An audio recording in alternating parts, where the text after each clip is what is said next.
Welcome students. मी Mohandas Salame effect of learning मध्ये आपलं स्वागत करतो. प्रश्न असा आहे, when you have to take important decision what do you generally do.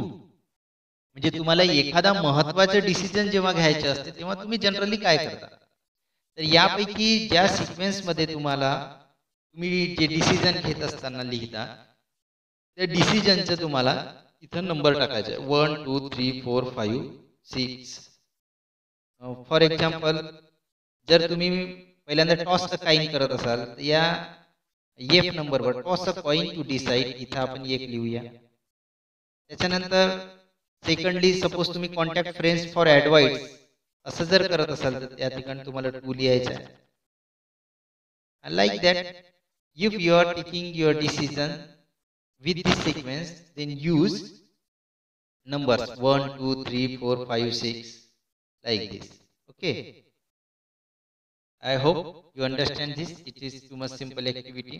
Please do and fill in the comment. Second activity, in poetry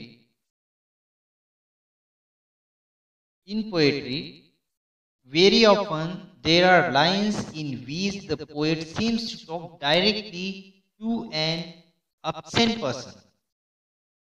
Means poet seems to talk directly to an absent person. Absent person means the person which is not available in front of us, but the poet seems to talk directly to an absent person. जी व्यक्ती available नाहीये त्यासोबत तो सरळ सरळ बोलण्याचा प्रयत्न करतो कवी. An abstract idea or thing or object. काय एखादी नवीन आयडिया सांगण्याचा प्रयत्न करतो, एखाद्या वस्तूबद्दल माहिती देण्याचा प्रयत्न करतो. Such a tactic device used by the poet is the figure of speech apostrophe. आणि जेव्हा अशा पद्धतीचे वक्तव्य केले जाते तेव्हा एक अलंकार होतो आणि त्या अलंकाराचं नाव आहे apostrophe. What is the name of the अलंकार और the figure of speech? Apostrophe. For example, twinkle twinkle little star. Twinkle twinkle little star. आता ट्विंकल ट्विंकल लिटिल स्टार आपल्या जवळ अवेलेबल आहे का? नाही, ते आपल्यापासून दूर आहे, फार दूर आहे. तरीही कवी त्याबद्दल बोलण्याचा प्रयत्न करतो. सेकंड, डेथ वेर इज दाय स्टिंग. डेथ बद्दल बोलतो. जी गोष्ट फ्युचर मध्ये आहे कधीतरी त्याबद्दल बोलण्याचा प्रयत्न करतो. O caveman, I wish I could live with you. अशा माणसासोबत बोलण्याचा प्रयत्न करतो की जी व्यक्ती त्याच्या समोर अवेलेबल नाही आहे. काही एक्झाम्पल्स इथे दिलेले आहेत ते तुम्हाला स्वतःहून तयार करायचे आहेत. ओ लाईफ हाऊ, ते तुम्ही लिहायचं. How wonderful it may be. Dear God please. आपण आता what do you mean by apostrophe हे मराठीमध्ये बघू. मराठीमध्ये याला म्हणतात परोक्ष संबोधन. मराठीमध्ये याचे नाव आहे परोक्ष संबोधन. परोक्ष संबोधन म्हणजे जे प्रत्यक्षामध्ये आपल्या समोर अवेलेबल नाही आहेत त्यांच्याबद्दल बोलणं. बऱ्याच वेळा कवितेत लिहिलेल्या ओळीमधून कवी एखाद्या अनुपस्थित व्यक्ती, अगोचर, अमूर्त वस्तू किंवा कल्पना, परमेश्वर, मृत व्यक्ती इत्यादींना संबोधून उद्देशून बोलत असतो. म्हणजे अमूर्त वस्तू किंवा कल्पना जी नाही आहे किंवा जिला आपण प्रत्यक्षात पाहू शकत नाही अशा बाबतीमध्ये तो बोलण्याचा प्रयत्न करतो, त्याला उद्देशून बोलतो. अशा तो विधान करीत असतो. अशा विधानाला किंवा कथनाला फिगर ऑफ स्पीच एपॉस्ट्रॉफी म्हणजे परोक्ष संबोधन अलंकार म्हणतात. काय म्हणतात? परोक्ष संबोधन अलंकार म्हणतात. फॉर एक्झाम्पल, पुन्हा इथला एक आपण घेऊ शकतो. Books you are. Books you are my dear companions. can say, my dear companions. Exams, I wish you were never there, never. असं सुद्धा आपण ह्या ठिकाणी लिहू शकतो. आत्ताच आपण बघितलेलं आहे की अपॉस्ट्रोफी म्हणजे काय आणि अपॉस्ट्रोफीचं उदाहरण सुद्धा आपण वरील उदाहरणामध्ये बघितलेलं आहे. तर आता आपण कवितेला सुरुवात करूया. A teenager's prayer. A teenager's prayer.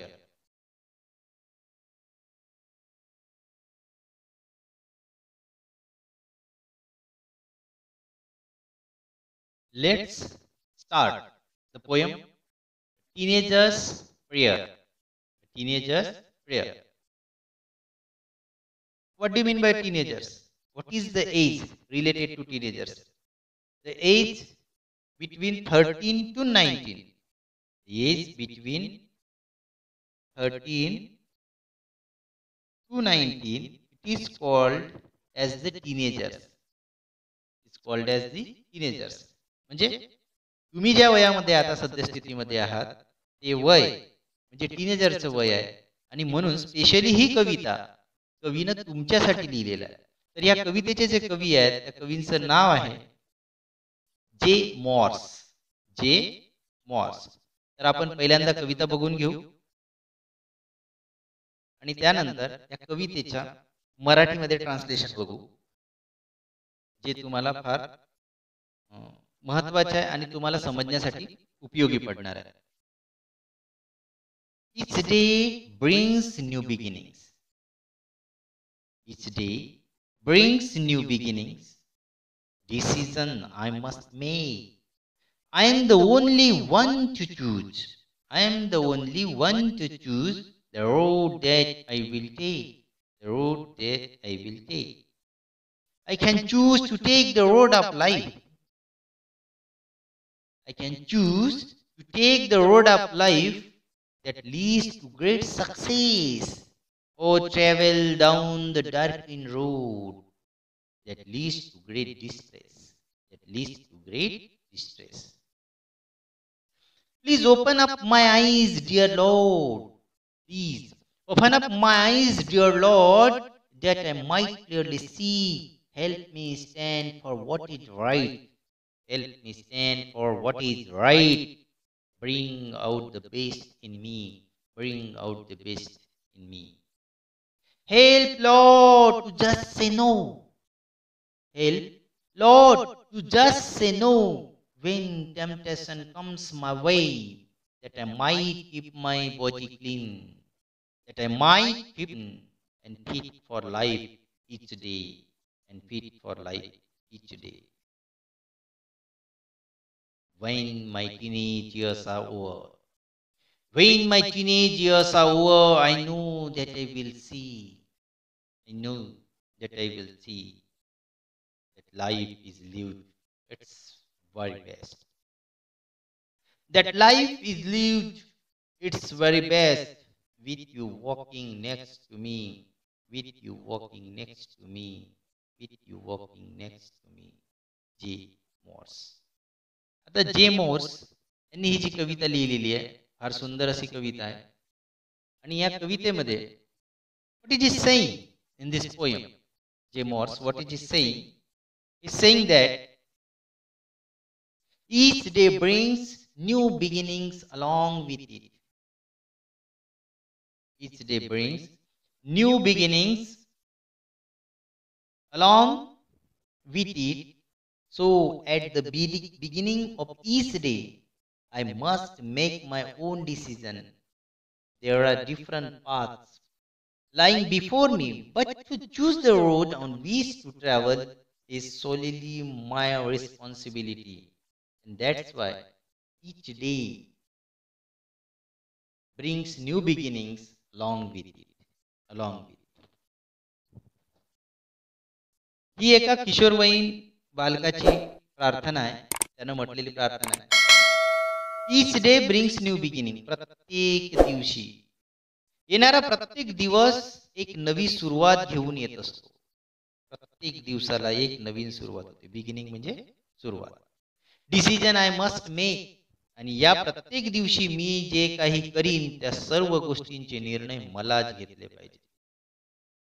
आणि जेव्हा प्रत्येक दिवशी नवीन पहाट येते, त्या दिवशीच्या प्रत्येक दिवशीचे डिसिजन, त्या दिवशीच्या प्रत्येक दिवशीचा निर्णय तो मलाच घ्यायला पाहिजे आणि तो मलाच घ्यायला पाहिजे. मस्ट वापरलेला आहे इथं. मस्ट वापरलेला आहे म्हणजे मलाच घ्यायला पाहिजे. It's compulsory to me to take the decision. I am the only one to choose the road that I will take. आणि माझ्यासमोर अनेक पर्याय असतील, माझ्यासमोर अनेक मार्ग असतील, वेगवेगळे मार्ग असतील माझ्यासमोर, मात्र त्यातली कोणती वाट निवडायची हे माझे मलाच ठरवायचे. आणि मला कोणत्या वाटेने जायचे म्हणजे मला सक्सेसफुल व्हायचं आहे जीवनामध्ये. मग मला जीवनामध्ये सक्सेसफुल व्हायचं आहे तर मला नेमकं कोणत्या वाटेनं जावं लागेल ते मला ठरवायचं आहे. ते माझ्या हातामध्ये आहे. आणि म्हणून हे ईश्वरा, त्याची संधी, त्याची बुद्धी, त्याची सद्बुद्धी मला दे, कारण हे मला ठरवायचं आहे. अशी ही प्रेयर आहे. या प्रेयरमध्ये हे पहिल्या कडव्यामध्ये सांगितले. सक्सेसफुल आपल्याला व्हायचं आहे. आपल्या डोक्यामध्ये विचार येतात की मला सक्सेसफुल व्हायचं आहे. डोक्यामध्ये फक्त सक्सेसफुल होण्याचे विचार येऊन मनुष्य सक्सेसफुल होऊ शकत नाही. कारण डोक्यामध्ये विचार आले म्हणजे माणूस ध्येयाच्या शिखरापर्यंत पोहोचला असं होत नाही. आणि म्हणून प्रत्येक दिवस हा नवीन प्रमाणे जगायला पाहिजे. प्रत्येक दिवशी असं डिसिजन घ्यायचं की जे डिसिजन मला पूर्ण करायचंच आहे आणि ते योग्य निर्णय घ्यायचा आहे. हे या कवितेमध्ये सांगितलेलं आहे. म्हणजे बघा, आता पहिलीच कविता आहे, वर्ग 10व्याची आहे. ह्या वर्षी समस्या आहे, लॉकडाऊनमुळे परिस्थिती थोडी ढासळली आहे. जर आपल्याला अभ्यास करायचा आहे तर आतापासून आपल्याला स्वतःची प्रेयर स्वतः करावं लागेल, आपलं नियोजन करावं लागेल. आणि इयत्ता 10वी मध्ये आपल्याला सक्सेसफुल कसं व्हायचं आहे, या प्रत्येक दिवसाचं युटिलिटी, उपयोग कसं करायचा आहे हे आपल्याला ठरवावं लागेल. तेव्हा आपण सक्सेसफुल लाईफ जगू शकतो. आपल्यासाठी सक्सेस काय आहे? वर्ग इयत्ता 10वी मध्ये जास्तीत जास्त पर्सेंटेज घेऊन आपल्या ध्येय शिखरापर्यंत पोहोचणे. This is our aim and that's why we have to struggle for ever for this. दुसऱ्या कडव्यामध्ये म्हणतोय, I can choose to take the road of life. मी निवडलेला माझ्या आयुष्याचा मार्ग मला उत्तुंग यशाच्या शिखरापर्यंत पोहोचवेल. I can choose to take the road of life that leads to great success. उत्तुंग यशाच्या शिखरापर्यंत पोहोचवेल. Or travel down the darken road. अंधारा मार्ग. Darken means अंधारा. Here it is refers to evil. इथे जे डार्कन रेफर्स केलेलं आहे कशासाठी? इव्हिल, दुष्ट प्रवृत्तीसाठी केलेलं आहे. That leads to great distress. Distress means a great worry and strain. फार मोठं दुःख, जे अधोगतीच्या वाटेकडे घेऊन जाईल, परंतु त्या निर्णयाची जबाबदारी पूर्णपणे माझी असेल. म्हणजे जर मी योग्य निर्णय घेतला तर मी यशाच्या योग्य शिखरापर्यंत पोहोचणार. ही जिम्मेदारी माझीच असणार आहे. म्हणजे मी ठरवलं चांगलं करायचं आहे आणि मी सक्सेसफुल झालो तर तो जो यश मिळेल त्यालाही रिस्पॉन्सिबल मी असणार. आणि समजा मी या ठिकाणी चुकलो, माझ्या निर्णय घेताना मी जर चुकलो आणि मी अपयशी जर ठरलो तर त्या अपयशाची सुद्धा पूर्ण जबाबदारी ही माझीच असेल. म्हणून चांगलं म्हणजे गुड डिसिजन और बॅड डिसिजन, दोन्ही जरी डिसिजन होत असतील तर याच्यासाठी रिस्पॉन्सिबल कोण असणार आहे? मीच असणार आहे. आणि म्हणून मला ह्यावेळी सद्बुद्धी दे, असं कवीला म्हणायचं. Please open up my eyes. Please open up my eyes dear lord. हे ईश्वरा, हे देवा, या जगात ज्या चांगल्या गोष्टी आहेत त्या पाहता अनुभवता याव्या अशी दृष्टी मला दे. म्हणजे माझे डोळे उघड, याचा अर्थ असा, मला अशी नजर दे की ज्या गोष्टीनं मी चांगल्या गोष्टी बघणार, ज्या दृष्टीनं मी चांगल्या गोष्टी बघणार, जे योग्य आहे, न्याय्य आहे. Help me stand for what is right. मला मदत कर, काय योग्य आहे आणि काय बेस्ट पण आहे हे बघण्यासाठी. जे योग्य आहे, न्याय्य आहे त्यासाठी ठामपणे मला उभे राहता यावे आणि माझ्यातील सर्वोत्तम गुणांना योग्य दिशा देता यावी यासाठी मला मदत कर. हे ईश्वरा, हे देवा, मला तू याच्यासाठी मदत कर. कारण जे चांगलं आहे ते मला निवडायचं आहे आणि त्या चांगल्यासाठी माझ्या मनामध्ये चांगले विचार येऊ दे आणि मला चांगल्या गोष्टी मिळू दे, असं कवीनं इथं सांगण्याचा प्रयत्न केलेला आहे. देवाजवळ प्रार्थना केलेली आहे. Help lord, help lord to just say no when temptation comes to my life. Temptation means मोह.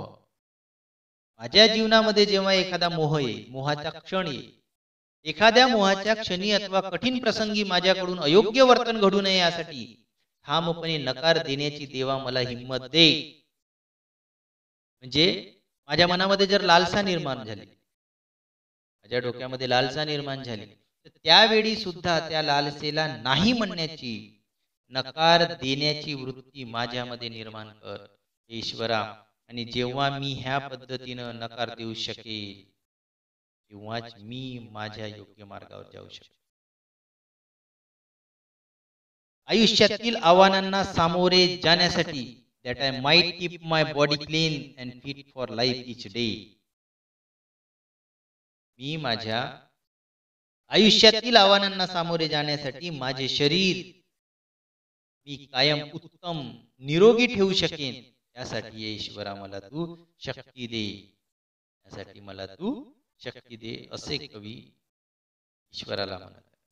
आणि शेवटच्या कडव्यामध्ये कवीला सांगायचे आहे, when my teenage years are over, म्हणजे तुमच्याकडून कवी सांगतोय, when my teenage years are over I know that I will see. आणि ते मी बघू शकतो जेव्हा संपणार आहेत ते.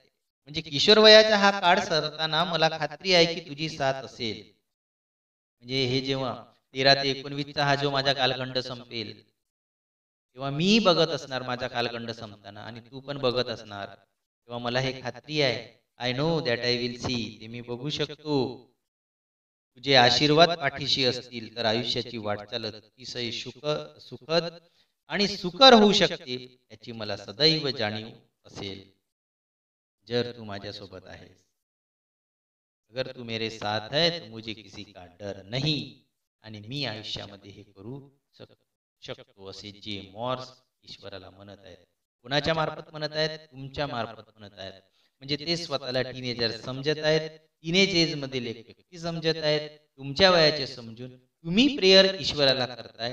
अशी प्रेयर या कवितेच्या माध्यमातून कवीने केलेली आहे. जर यामध्ये एखादा पाठ समजला नसेल किंवा लक्षात आला नसेल किंवा क्लिअर झालं नसेल माझ्याकडून, तर तुम्ही कॉमेंटमध्ये तसे कळवा. चॅनलच्या कॉमेंट बॉक्समध्ये लिहा, त्यावर मग मी तुम्हाला उत्तर देणार. तर विद्यार्थी मित्रांनो, इथं कविता तुम्हाला समजली असं आपण गृहीत धरूया. आणि या पेजवर काही प्रश्न दिलेले आहेत ते सुद्धा आपण बघू घेऊ. How should one react to temptation? मोहाच्या क्षणी एखादी व्यक्ती कशी वागू शकते? You know very well. एखाद्या व्यक्तीला एखादी गोष्ट खूप आवडायला लागली तर ती सरत नाही किंवा त्यापासून तो परावृत्त होऊ शकत नाही, व्यसन म्हणतात त्याला. तशा वेळी आपण काय करू शकतो हे सुद्धा तुम्ही कमेंट मध्ये लिहा. What effect does the speaker wish to see in himself at the end of his teens? जेव्हा त्याचे टीनेजर एज संपणार आहे तेव्हा कवीला काय सांगायचं आहे? The answer of this poem is in the last stanza of this poem. Okay. Whose company does the poet wish for in the walk of life? आणि आयुष्यभर कोणाची कंपनी कवीला या ठिकाणी पाहिजे आहे? For walking of life he wants last two lines gives the answer of you. Okay. आणि आता आपण बघू थोडक्यामध्ये इंग्लिश वर्कशॉप. इंग्लिश वर्कशॉप मधला भाग भरपूरसा विद्यार्थी मित्रांना येतो. ज्या पद्धतीने तुम्ही 9व्या वर्गामध्ये हा भाग सोडवलेला आहे त्याच पद्धतीने असते. थोडस चेंजेस झालेले आहेत ह्या वर्षी 2019-20 मध्ये इंग्लिश मध्ये. कवितेच्या बाबतीमध्ये काही चेंजेस असे आहेत की जे अप्रिशिएशन आहे, त्या आधी सुरुवातीला 10 मार्काचे असायचं, आता ते 5 मार्क्सचं असतं. काही गोष्टी त्याच्यातल्या कमी झालेल्या आहेत, फक्त महत्त्वाच्या गोष्टी 4-5 महत्त्वाच्या गोष्टी इथं आहेत ते आपण पुढे बघूच. तर थोडक्यामध्ये वर्कशॉप घेऊ. English workshop. Choose the correct alternative and complete the given sentences.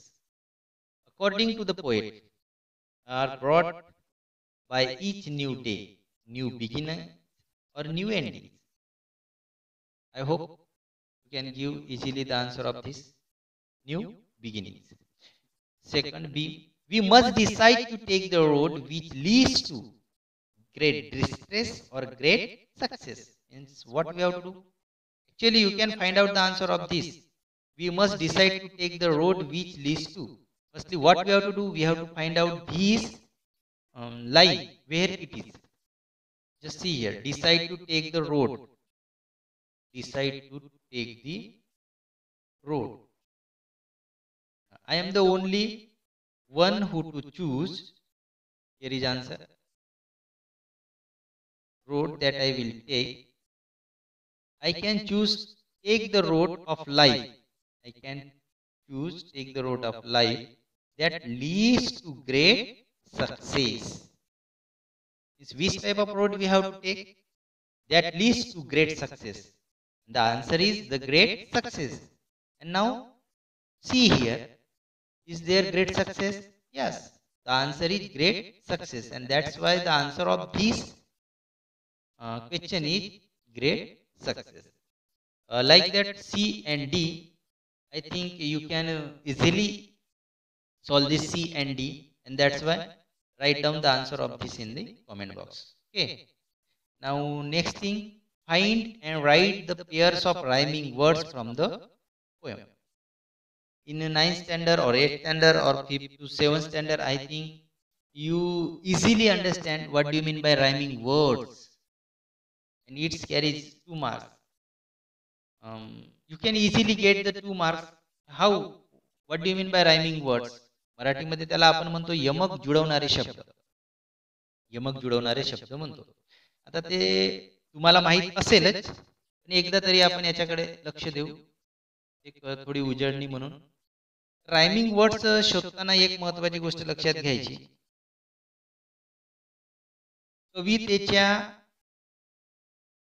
ओळीच्या शेवटचा शब्द, त्या शब्दाचा शेवटचा येणारा उच्चार आणि त्यालाच मॅच होणारा पुढील ओळीतील शेवटच्या शब्दाचा उच्चार जर सारखा येत असेल तर ते रायमिंग वर्ड्स असतात.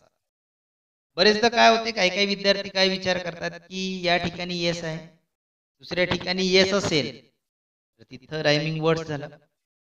बरेचदा असं आपल्याला सहज सापडता येते ते, पण कधी कधी तसं मात्र होत नाही. आता आपण इथं बघू, जसं बघा, each day brings new beginning, शेवटचा शब्द आहे beginnings. Decision I must make, आता बिगिनिंग्स आणि मेक, इथं येस आहे इथं ई आहे, हे एकामेकाशी जुळत नाही. Then beginnings make, I am the only one to choose, CHOOSE, choose and take. आता चूज आणि टेक हे सुद्धा एकामेकाशी जुळत नाही. जरी इथं ई आहे, जरी इथं ई आहे, टेक मध्ये पण लास्टला ई आहे आणि चूज मध्ये पण लास्टला ई आहे, पण उच्चार जेव्हा आपण करतो तो चूज आणि टेक, दोघांमध्ये आपल्याला अंतर जाणवते. पण जर आपण एक शब्द घेतला इथला मेक, शब्द घेतला मेक आणि त्याच्या खाली घेतला टेक,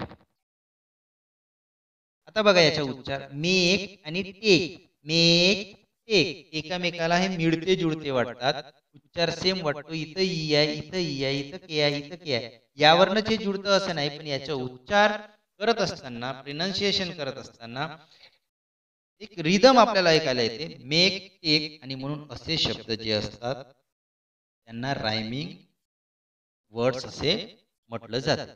तर ह्या पद्धतीने तुम्ही बाकीचे रायमिंग वर्ड्स काढू शकता. फॉर एक्झाम्पल इथं असेल सक्सेस, डिस्ट्रेस, सी, मी, अगेन वे, डे, सी, मी, हे सगळे रायमिंग वर्ड्स आहेत. मला वाटतं तुमच्या लक्षामध्ये आलं असेलच, नसेल आलं तसंही कळवा. तिसरं क्वेश्चन घेऊ. Third question is what is the rhyme scheme of the poem. Choose the correct one from the following options. आता 9व्या वर्गामध्ये आपण रायमिंग स्कीम शिकलेलो आहोत. बऱ्याचशा विद्यार्थ्यांना ते येते, सगळ्यांनाच माहीत असेल. तरी पुन्हा आपण एकदा याच्याकडे आपण तिसऱ्या प्रश्नाकडे लक्ष देताना जाणून घेऊ. याआधी आपण जाणून घेतलेलं आहे की रायमिंग वर्ड्स म्हणजे काय होतं. ज्या विद्यार्थ्यांना रायमिंग वर्ड्स कळले त्या विद्यार्थ्यांना रायमिंग स्कीम सहज शोधता येते. आता कसं शोधायचे ते एकदा बघून घेऊ. पहिलाच कडवा आपण बघू. पुन्हा कवितेकडे येऊ. once again we have to start from first line. आता रायमिंग वर्ड्स मध्ये फक्त शेवटचा शब्द बघितला जातो. फॉर एक्झाम्पल इथं मेक होता आणि इथं टेक होता आणि इथं सक्सेस आहे आणि इथं डिस्ट्रेस आहे. रायमिंग वर्ड्स मध्ये फक्त शब्द बघितला जातो, पण रायमिंग स्कीम मध्ये शब्द बघितला जात नाही, तर ती ओळ बघितली जाते. पण रायमिंग स्कीम निर्माण करत असताना मात्र शेवटच्या शब्दापासूनच त्या गोष्टी जुळवून घ्यायच्या असतात, म्हणजे मिळत्या जुळत्या असतात. फॉर एक्झाम्पल बघा, each day brings new beginnings. Beginnings हा जो शब्द आहे, ही जी पहिली लाईन आहे तिला आपण लिहू ये. तिला काय लिहायचे असते? ये. आता बिगिनिंग सोबत रायमिंग वर्ड्स जर मेक जुळत असेल तर इथं पुन्हा ए येणार. पण बिगिनिंग सोबत जर रायमिंग वर्ड्स मेक जुळत नाही, हा बिगिनिंग्स आणि मेक हे जुळत नाही, म्हणून डिसिजन आय मस्ट मेक इथं आपण लिहिणार बी. इथं काय लिहिणार आपण? बी. स्क्रीनवर हे लिहिण्याचा थोडा प्रॉब्लेम होत आहे, त्यामुळे अक्षर थोडे असे येत आहेत, थोडं समजून घ्या. I am the only one to choose. आता या चूज हा वरील पैकी एखाद्या सोबत जुळतो का ते बघायचं. चूज मेक सोबत जुळतो का? नाही. बिगिनिंग सोबत जुळतो का? नाही. म्हणून याला आपण देणार सी. याला काय देणार? सी. आता पुन्हा आपल्याला बघायचं आहे, त्याच्यानंतर आहे the road that I will take.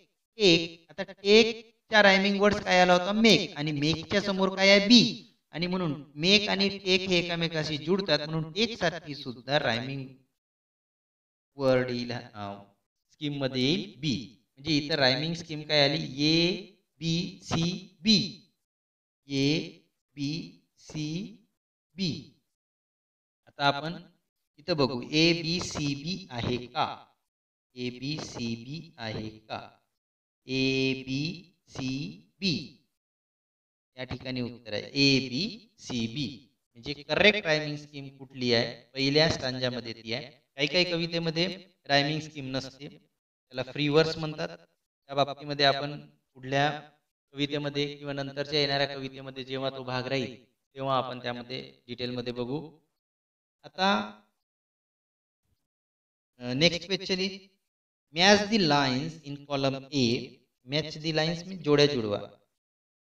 Column A with the figure of speech. Figure of speech means अलंकार. अलंकार. इन कॉलम बी म्हणजे ए ची जोडी बी सोबत आपल्याला जुळवायची आहे. तर डाव्या बाजूला जे दिलेले आहेत म्हणजे कॉलम ए मध्ये, decision I must make, please open up my eyes, dear lord, travel down the darken road, I can choose to take the road of life. आणि राईट साईडला दिलेला आहे कॉलम बी मध्ये अपॅस्ट्रॉफी, इन्व्हर्शन, मेटाफोर, अलिटरेशन. त्यापैकी आपण सुरुवातीला एक बघितलेलं होतं अपॅस्ट्रॉफी. तर अपॅस्ट्रॉफीचे उदाहरण कुठलं आहे ते आपल्याला इथं बघायचं आहे. अपॅस्ट्रॉफी मध्ये काय केलं असते? जेव्हा एखाद्या थर्ड पर्सन बद्दल म्हणजे अमूर्त, कल्पना, परमेश्वर, अनुपस्थित व्यक्ती, अगोचर याच्याबद्दल जेव्हा बोललं असते तेव्हा त्याला म्हणतात अपॅस्ट्रॉफी होते. अपॅस्ट्रॉफीचे उदाहरण कुठलं आहे ते त्याच पद्धतीनं इन्व्हर्शन म्हणजे काय, मेटाफर म्हणजे काय आणि एलिटरेशन म्हणजे काय हे सुद्धा आपल्याला बघणं आवश्यक आहे. जेव्हा आपण हे बघणार तेव्हाच आपल्याला यामधून हे उदाहरणं सोडवता येऊ शकतात. फॉर एक्झाम्पल आता घेऊ, जसं decision I must make. Question first हा डिसिजन आय मस्ट मेक. आता डिसिजन आय मस्ट मेक हे आहे इन्व्हर्शन. हे काय आहे? इन्व्हर्शन. म्हणजे पहिल्याची जोडी कशासोबत आहे? बी सोबत आहे. देन सेकंड आहे please open up my eyes dear lord. Please open up my eyes dear lord. इथं डिअर लॉर्ड आहे. डिअर लॉर्ड आपल्या पाशी आहे का? नाही, परोक्ष आहे. मीन्स आपल्यापासून दूर आहे, थर्ड पर्सन आहे आणि म्हणून या ठिकाणी होतो एपॅस्ट्रॉफी. तर एपॅस्ट्रॉफी कुठं आहे? ए आहे. इथं सेकंड मध्ये आहे A. Travel down the darken road. Travel down the darken road. याचे उदाहरण आहे एलिटरेशन, जे तो आहे डी. काय डी. आता एक उरलेला आहे शेवटचा. I can choose to take the road of life. तो आहे मेटाफर. त्याचे उदाहरण कुठलं आहे? मेटाफर आहे. एलिटरेशन अजून कशाला म्हणतात ते या ठिकाणी दिलेलं आहे. त्याची डेफिनेशन आपण पाहू घेऊ. Alliteration is the occurrence of the same sound at the beginning of words in a phrase, sentence, etc. म्हणजे बघा, alliteration is the occurrence of the same sound. Which type of sound? Same sound at the beginning. At the beginning of words in a phrase, वाक्प्रचारामध्ये किंवा एखाद्या sentence मध्ये. आता मराठीमध्ये याचा अर्थ असा होतो, एलिटरेशन या अलंकारात भाषेच्या गोडवा, सौंदर्य वाढवण्याकरिता शब्दांच्या सुरुवातीला शब्दसमूहात एकाच प्रकारचे ध्वनी असलेल्या अक्षरांचा उपयोग वाक्यात केलेला असतो. एकाच प्रकारचे ध्वनी असलेले, जे उच्चार, आवाज सेम असतो. आता या उदाहरण दिलेलं आहे. उदाहरण कसं आहे? That life is lived it's very best. यामध्ये बघा, दॅट्स लाईफ याला आहे सुरुवातीला. दुसरा इज लिव्ड. इज लिव्ड म्हणजे पहिल्या लाईफ मध्ये एल आणि लिव्ड मध्येही एल. असे एल एल पासून सुरुवात होणारा जो आहे, एकाच वाक्यामध्ये एकाच अक्षरापासून म्हणजे अल्फाबेट पासून सुरुवात होणारे दोन वेगवेगळे शब्द, दोन किंवा जास्तही राहू शकतील, असे वेगवेगळे शब्द असले तर त्या ठिकाणी एलिटरेशन नावाचा अलंकार निर्माण होतो, फिगर ऑफ स्पीच तयार होतो. आणि म्हणून एलिटरेशनचे उदाहरण इथे आपण बघितलेलं आहे. Travel down to the darken road. Down D, darken D, down darken, एकच डी डी चे रिपिटेशन आलेलं आहे आणि म्हणून याची जोडी ही एलिटरेशन सोबत आहे. एपॅस्ट्रॉफीची जोडी आपण बघितलेला आहे परोक्ष विधान सी, कारण थर्ड पर्सन आहे ते. त्यानंतर आपल्याला दोन बघायचे आहेत, मेटाफर आणि इन्व्हर्शन. तर मेटाफर आणि इन्व्हर्शनचे समोरच्या कवितेमध्ये आहेतच. त्याचा आपण जेव्हा ग्रामरचा भाग बघू त्यामध्ये थोडंसं डिटेल बघू. आणि जेवढे काही अलंकार आहेत प्रत्येक अलंकाराच्या बाबतीमध्ये आपण ह्या गोष्टी बघण्याचा प्रयत्न करू. तरी इन्व्हर्शनला म्हणतात व्युत्क्रम. इन्व्हर्शनला काय म्हणतात? व्युत्क्रम. व्युत्क्रम म्हणजे रिवर्स, उलट. तर व्युत्क्रम जसं पाहिजे इन्व्हर्सन इथे दिलं, डिसिजन आय मस्ट मेक, निर्णय असा मला घ्यायचा आहे की जो मला घ्यायचाच आहे. माझ्याकडनं ते घेणं होणार असेल नसेल तरी ते मला घ्यायचंच आहे. ही म्हणजे मनामध्ये नाही तरी घ्यायचं आहे. तर यामधून आपल्याला ते डिसिजन आय मस्ट मेक यामधून इन्व्हर्शन दिसते. आणि नंतरचं राहिलेलं आहे मेटाफर. मेटाफर त्याला मराठीमध्ये म्हणतो आपण रूपक. तर मेटाफरचं लास्ट उदाहरण आहे I can choose to take the road of life. आणि रस्ता, या रस्त्यासाठी एक सुंदर असं उदाहरण त्यांनी दिलेलं आहे. म्हणजे जीवनाला रस्त्याची उपमा दिलेली आहे. जीवन एक रस्ता आहे. रस्ता जीवनामध्ये आणलेला आहे, जीवन रस्त्यावर घेऊन गेलेला आहे, एकामेकामध्ये मिक्स केलेला आहे, रूपक वापरलेला आहे.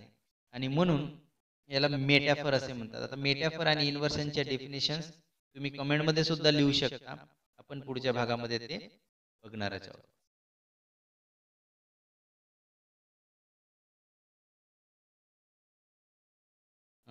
Next, element of planning and interview. This is also group activity, but in the classroom we can do easily. Nowadays In the lockdown position, we are unable to do this activity, but you can do yourself also. It is too much funny. You can do with your parents. You can do with your brothers, sisters, your colleagues. तुमच्या घरी तुमचे आई वडील यांच्यासोबत पण तुम्ही group activity ही करू शकता. त्यांनाही सहभाग नोंदवायला लावा यामध्ये, म्हणजे मजा येईल, तुम्हाला शिकण्याला आनंद वाटेल. Element of planning and interview. आपल्याला इंटरव्ह्यू घ्यायचा आहे. आता इंटरव्ह्यू घेताना आपण बरेचदा बघितलेलं असेल, टीव्हीवर तुम्ही इंटरव्ह्यू एखाद्या व्यक्तीचा घेताना बघितलेला असेल. इंटरव्ह्यू घेणे म्हणजे काय असते? ज्या व्यक्तीचा आपण इंटरव्ह्यू घेतो त्याला इंटरव्ह्यूअर आणि इंटरव्ही असे दोन शब्द आहेत. मुलाखत देणारा, मुलाखत घेणारा, मुलाखतदाता आणि मुलाखत घेणारा. तर इंटरव्ह्यू मध्ये समोरच्या व्यक्तिमत्वाबद्दल पूर्ण डिटेल माहिती प्रश्नांच्या माध्यमातून विचारली जाते. There are lot of types of interview. Interview एकट्याची पण असते, 3-4 लोकांची एकत्रित असते, किंवा एका व्यक्तीची 3-4 लोक सुद्धा इंटरव्ह्यू घेतात. टीव्हीवर तुम्ही हे बघितलेलं असेल. तर इथं सुद्धा तुम्हाला इंटरव्ह्यू घेण्यासाठी प्लॅनिंग करायचे आहे. From group and discuss each element of planning and interview and prepare notes on each element. त्याच्यासाठी for that, for taking the interview, you have to create some questions, and the questions, which type of questions should be there, and which way we will conduct the interview, that we have to write here. Means everybody have to write here. First one is format or structure. Structure or format म्हणजे ढाचा.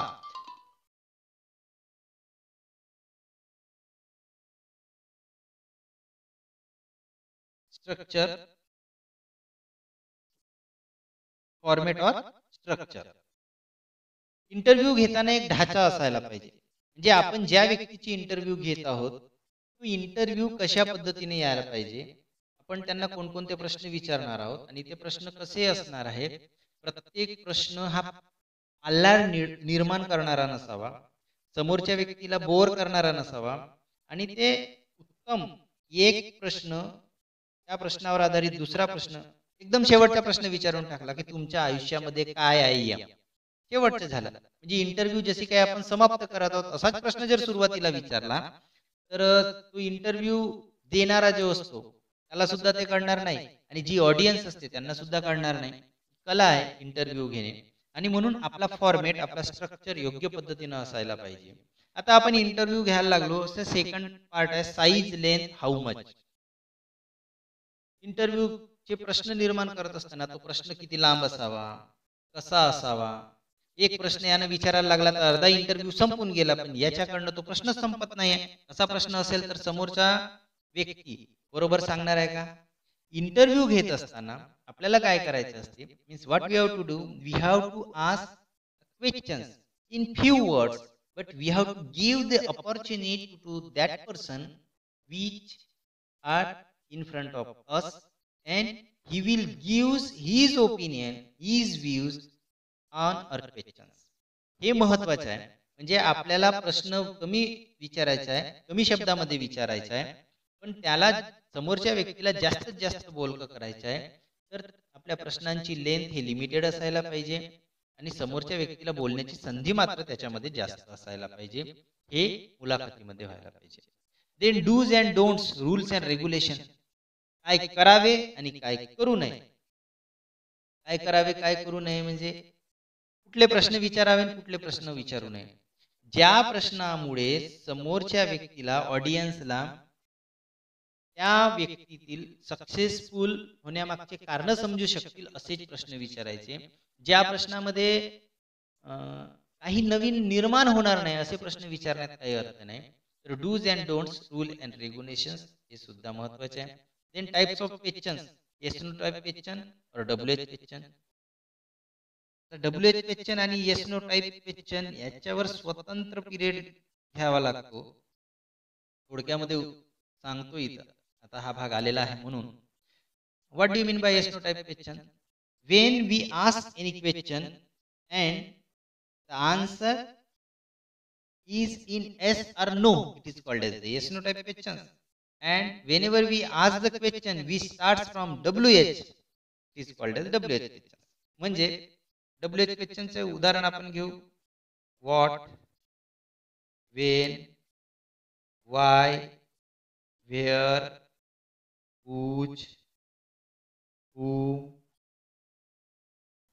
why, then how is also exceptional case. हे सगळे WH questions आहेत.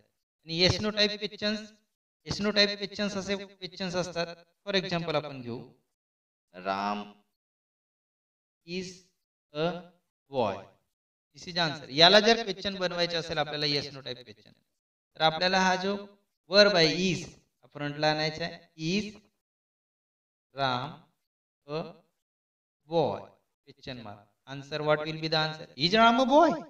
Yes, Ram is a boy.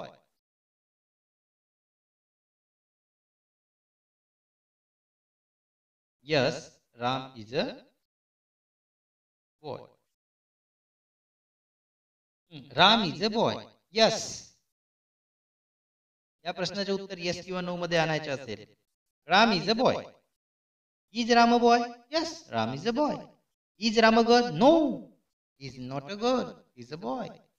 या पद्धतीच्या प्रश्नाला म्हणतात yes no type question. Yes no type म्हणजे ज्याचे उत्तर फक्त येस किंवा नो मध्ये येते असे प्रश्न, आणि ते सहसा टू बीचे क्रियापद समोर आणून किंवा हेल्पिंग वर्ड समोर सुरुवातीला आणून तयार होत असतात. येस नो टाइप क्वेश्चन्स आहेत आणि WH टाइप क्वेश्चन्स आहेत. यावर आपण डिटेल स्वतंत्र भागामध्ये बघू. तर इथे तुम्हाला काय करायचं आहे, types of questions, yes no type questions आणि WH टाइप क्वेश्चन्स इंटरव्ह्यू मध्ये तुम्ही तिथं विचारू शकता. Next is actually given here. 6. Prepare a set of 10 questions to interview any successful teenager. You may use the following guideline. Means what we have to do now? You have to make the 10 questions to interview any successful teenager. जो तुमच्या वयातील विद्यार्थी successful झालेला आहे त्याच्यासाठी 10 प्रश्न तुम्हाला इंटरव्ह्यूचे तयार करायचे आहेत. You may use the following guidelines. Actually the guideline is given here. Standard template for conducting an interview or format. असा फॉर्मॅट असावा. काय असायला पाहिजे त्या इंटरव्ह्यू मध्ये इथं दिलेलं आहे बघा. सुरुवातीला काय लिहिलेलं आहे, नेम ऑफ द इंटरव्ह्यू, नाव, नेम ऑफ द इंटरव्ह्यू कोण घेणार आहे त्याचं नाव, topic personal, recent, sports, business, music, art, person related that topic we have to enter here. Then venue, studio, TV channel, auditorium hall, etc. त्या कोणत्या वेळी आपण इंटरव्ह्यू कोणत्या ठिकाणी घेत आहोत, प्लेस लिहायचं here. You have to write down here the place. Then date, on which date, for example today I am recording and the date is 16th May. Time 12 PM. Duration 1 hour. 1 hour. Total 10 questions should be there. Mix up of yes no and WH questions. आताच आपण बघितलं होतं. yes no questions आणि WH questions हे दोन्ही प्रश्न त्याच्यामध्ये असावे. Don't ask only yes no type questions and don't ask only WH questions, because if you ask only WH questions then it will be getting more answers. and the yes no type, yes no हा, तुम्ही graduation केलं आहे का? हो. have you completed the graduation? yes. असेच प्रश्न जर तुम्ही विचारत राहिले तर इंटरव्ह्यू लवकर संपणार. म्हणून दोन्ही प्रश्न मिक्स मध्ये असायला पाहिजे. देन प्लेस और proper background before every question. प्रत्येक प्रश्न विचारायच्या आधी त्याच्या मागची पार्श्वभूमी तुम्हाला तिथं मांडता यायला पाहिजे आणि ती मांडायची आहे आणि नंतर समोरचा प्रश्न विचारायचा. सरळ सरळ प्रश्न विचारायचा नाही, थोडी पार्श्वभूमी मांडायची. Background we have to use there and then ask the question. Conversation should sound like real interview. आणि तिथं तुम्हाला संभाषण ठेवायचं आहे. संभाषण कसं असावा, आपण सहज जसे बोलतोय त्या पद्धतीनं संभाषण ठेवायचं आहे आणि त्याचमध्ये प्रश्न विचारायचा आहे. तुम्ही बोलणार, नंतर समोरची व्यक्ती उत्तर देत जाईल. म्हणजे सहज चालता बोलता याचे उत्तर यायला पाहिजे. Avoid very personal questions. Personal question, फार पर्सनल क्वेश्चन्स असतील तर विचारायचे नाही. काही काही लोकांना उगीच तुमचे मुलं किती आहेत, मग ते मुलं काय करतात, मग तुमच्या घरी काय काय होते, हे असे पर्सनल क्वेश्चन त्या इंटरव्ह्यू मध्ये नसावे. Avoid very casual, cheap and vulgar language. तुम्ही whenever we ask the questions, that time your language should be decent. Should not be vulgar, cheap, casual. असे प्रश्न किंवा अशी तुमची भाषा नसावी. खराब भाषेचा वापर करू नये. असे प्रश्न तुम्हाला 10 बनवायचे आहेत. Then the main part is once again question number 7. Read the poem. Write an appreciation of the poem in about 12 to 15 sentences with the help of the following points.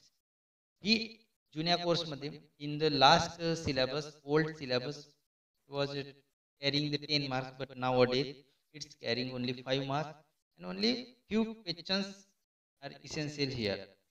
First one is title is essential. You know very well, it's too much simple you to how to find out the title.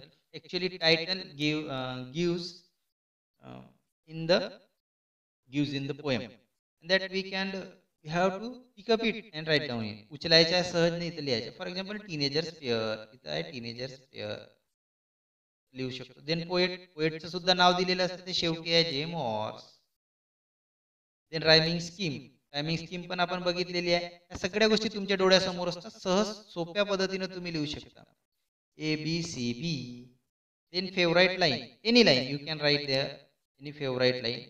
Central, पण ही favourite line आणि central idea हे तुम्हाला यामध्ये तयार करून ठेवायचे आहे. काय आहे कवितेमध्ये सांगितलेलं आहे. Refers to the god and prayers for the teenagers and figure of speech. या महत्त्वाच्या गोष्टी तुम्हाला इथे लिहायच्या आहे. हे special features, why I like dislike, special features वगैरे आता राहणार नाही. Then compose a short prayer in English asking God to guide you in your teenagers years. Later you can even try to make the lines rhyme to give it a poetic form. मला एक कविता बनवायची आहे refers to the God आणि तिथं rhyming words आले पाहिजे याचा विचार करायचा. Next question. Look around in your vicinity. Vicinity means शेजारी पाजारी. तुमच्या शेजारात बघा. Your family, friends, neighbours, classmates, etc.. and write about any 4 teenagers. एखाद्या 4 टीनेजर्स बद्दल लिहा who have made a name for themselves. ज्यांनी नाव लौकिक केलेलं आहे, नाव कमवलेलं आहे by doing something extraordinary. काहीतरी वेगळं करून त्यांनी नाव कमवलेलं आहे. अशा 4 टीनेजर्स बद्दल तुम्हाला माहिती लिहायची आहे. कुठून आहे, कशा पद्धतीचं. फॉर एक्झाम्पल तुमच्या फॅमिलीमधून कोणी असेल तर त्याचं नाव लिहा. तुमचा भाऊ असेल for example Bunty. Yes. Then special extraordinary task which perform, काय केलं. Save the child. Then friends असेल, फ्रेंड्स मधून त्याचं नाव इथे लिहायचं आहे, त्यानं काय केलं ते इथे लिहायचं आहे. What he had. Then neighbours मधून असेल त्याबद्दल लिहायचं आहे. क्लासमेट असेल त्याबद्दल लिहायचं आहे. मला वाटतं हे तुमच्यासाठी सोपं आहे. आणि जरी याच्यामध्ये काही अडचण आली तसं तुम्ही कॉमेंटमध्ये लिहू शकता. अँड आय होप मला संपूर्ण चॅप्टर थोडा आपण स्पीडनं घेतलेला आहे तरी लक्षामध्ये आला असेल. आणि जर याच्यातील काही त्रुटी असतील किंवा काही बाब समजल्या नसतील, मराठीमध्ये सांगण्याच्या प्रयत्नासाठी केला आहे. महाराष्ट्रातील आपल्या विद्यार्थ्यांसाठी जास्तीत जास्त विद्यार्थ्यांना ते कळावं म्हणून. तर कृपया चॅनलला सबस्क्राईब करा, लाईक करा आणि शेअर करा मित्रांपर्यंत. जास्तीत जास्त विद्यार्थ्यांपर्यंत पोहोचू द्या. पुढील भागामध्ये भेटू. Okay, see you.